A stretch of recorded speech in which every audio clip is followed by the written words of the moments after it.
Let's discuss about rupture uterus. What is rupture uterus? Rupture uterus is a discontinuity. In all three layers of uterus. Beyond 28 weeks. Beyond 28 weeks of gestation. So beyond 28 weeks of gestation, there will be discontinuity in the three layers of uterus. That means, suppose this is uterus, right? So there will be discontinuity, and this is due to rupture. So let's see when do we see rupture? Rupture of uterus is seen when there is obstructed labor. When there is scar rupture, especially the scar due to previous cesarean section. Okay, when the scar of previous cesarean section ruptures, and that results into rupture uterus, or when you use injudicious administration of oxytocin. That means, as all of us know, oxytocin it induces contraction of uterus, and this contraction will itself cause rupture of uterus. Use of prostaglandins.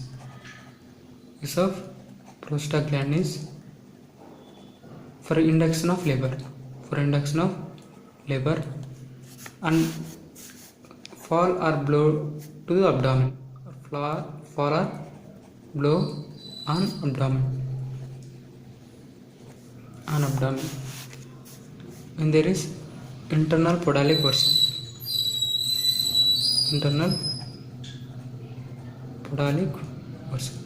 In all these things, what is happening is there is a rupture of uterus. It results in rupture of uterus. So what happens when there is rupture of uterus?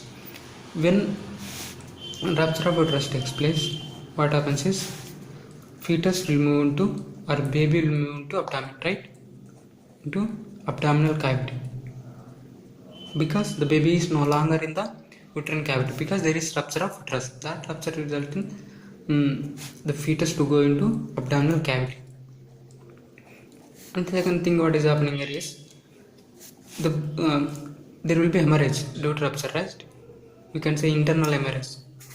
There is hemorrhage, and as the baby is moving into abdominal cavity, what happens is, and baby suffers from distress conditions because he is no longer getting nutrition, he is no longer having breathing. All these things results in fetal distress, you can say. That results in reduced fetal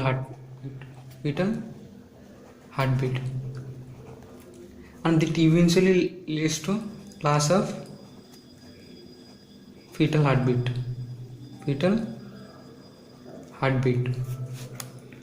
And when you see the baby is no longer in the uterine cavity, so the barrier between outside abdomen and inside is uterine wall, right? And the baby is not in the uterine cavity, so what happens is fetal parts are palpable superficially. Fetal parts will be palpable superficially. Okay, and there will not be any fetal heart sounds because the baby is undergoing distress conditions. And you see, there you will see that uterus and baby will appear to be separated when you palpate on the abdomen, because the baby is no longer in the uterine cavity. When you palpate perabdominally, you will find that uterus and baby are separated. Baby or fetus are separated, right? And as there is hemorrhage, and hemorrhage include here, hemorrhage is due to rupture, and you see even the amniotic fluid is collected in abdominal cavity because rupture. So when you palpate parabdominally, what you see is there will be distension due to hemorrhage, right? And there will be tenderness. There will be tenderness.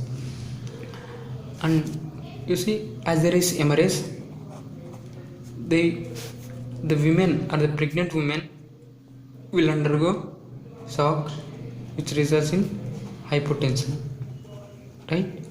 And due to hypotension, we'll see tachycardia. And you see, as the uterus has already been ruptured, we will not see any uterine contraction. Uterine contractions will not be there. Uterine contractions will not be there. When you examine vaginally, you will see hard dry vagina, recession of presenting part,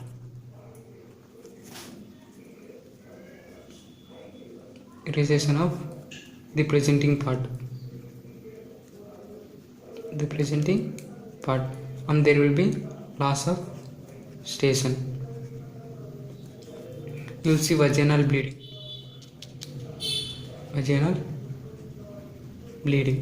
hematuria you will see hematuria. Okay, these are the various signs and symptoms. How will you manage? See, it's emergency condition. This is absolutely an emergency condition. So we'll do immediate resuscitation. And you see, this has got very high mortality and morbidity, and it needs immediate resuscitation, and will give fluids, blood transfusion, and will do laparotomy. And